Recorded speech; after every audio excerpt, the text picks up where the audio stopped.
আল্লাহ তাআলা এই দুনিয়ার জমিনে কত নবী রাসূল প্রেরণ করেছিলেন, যুগে যুগে কত নবী এসেছিলেন।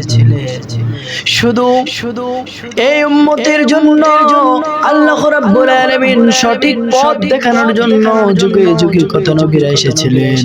সবাই এই দুনিয়া ছেড়ে এই দুনিয়ার মায়া ত্যাগ করে অন্ধকার কবরে চলে গিয়েছেন। সুতরাং এটার থেকে কি শিখতে পারি আমরাও একদিন এই দুনিয়ার জমিন থেকে চির বিদায় নিয়ে চলে যাব, কেউ থাকবো না, মরতেই হবে। কুল্লু নাফসিন যায়িকাতুল মাউত।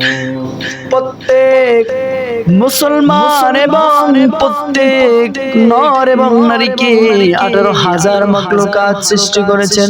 সকলকে, যাদের প্রাণ আছে সকলকে দুনিয়ার মায়া ত্যাগ করে অন্ধকার কবরে যাইতে হবে।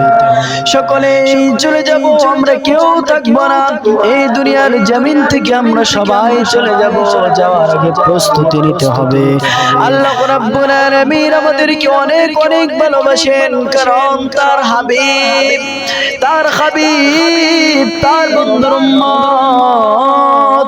শুকরিয়া আদায় করুন সর্বপ্রথম যে নবীরাও এক সময় আল্লাহর কাছে বলতেন, আল্লাহ আপনি আমাকে নবী না বানিয়ে পাঠায়া যদি আপনার বন্ধুর উম্মত বানিয়ে পাঠাইতেন, আমার থেকে ধন্য, আমার থেকে ধন্য আর কেউ হতো না।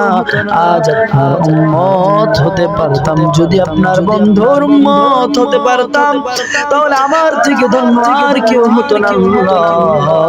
আপনি নবী না বানিয়ে আপনার বন্ধুর উম্মত বানাইতে।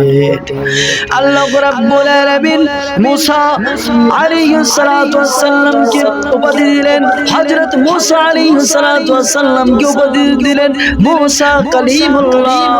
ইব্রাহিম আলাইহিস সালাতু ওয়াস সালামকে উপাধি দিলেন, ইব্রাহিম আলাইহিস সালাতু ওয়াস সালামকে উপাধি দিলেন খলিলুল্লাহ। আমার আল্লাহ রাব্বুল আলামিন তার বন্ধুকে উপাধি দিলেন হাবিবুল্লাহ। খলিল শব্দের অর্থ, খলিল হচ্ছে এমন বন্ধু যে বন্ধুকে খুশি করানোর জন্য কাজ করে, আর হাবিব হচ্ছে এমন বন্ধু যে আল্লাহ তাআলা স্বয়ং নিজেই কাজ করে তাকে খুশি করার জন্য। সুবহান।